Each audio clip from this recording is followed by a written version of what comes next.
When we are using the process of elimination, we sometimes want to change the coefficients of our variables without changing the equation itself. So for example, in this equation, 4x plus 5y equals 2, if I want to rewrite the coefficient of x as having an 8 instead of a 4, I can do that without actually changing the value of the entire equation. I have to use my properties of equality. Whatever I do to one side of the equation, I have to do to the other side of the equation. So if I multiply every single term on the left side of the equation by 2, I have to multiply every single term on the right side of the equation by 2, and ultimately I didn't actually change the equation, I just rewrote it as in an equivalent form. So that turns this into 8x plus 10y equals 4.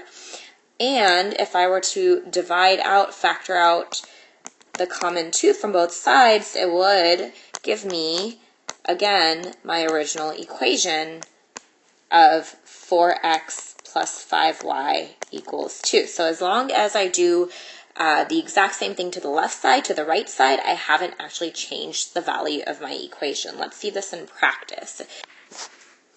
First, I need to know the equation of this line. If I use my point-slope format, I can figure out the equation is y equals 2x plus 3. Now let's see if I can rewrite any of these equations on the bottom to be equivalent to the equation for the line in the graph.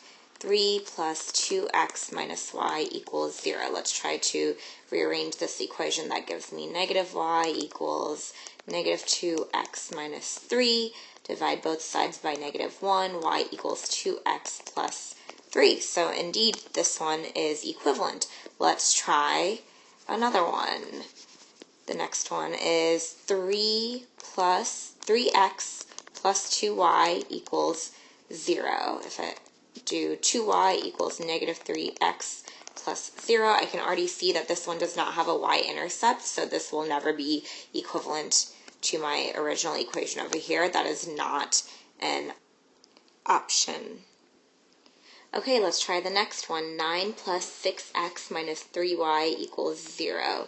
Can we rearrange this to have y equals 2x plus 3? So if I isolate the y on this side, I get negative 6x minus 9, and divide both sides by negative 3 gives me 2x plus 3. So indeed, this is a correct answer. Again, these two match. And now for the last one, 3 plus 6x minus 2y equals 4. Let's isolate the y. That gives me negative 2y equals negative 6x. And then I've got 4 minus 3 is positive 1. Divide both sides by negative 2. That gives me 3x minus 1/2, which is not equal to my equation over here. So these are my only two correct choices.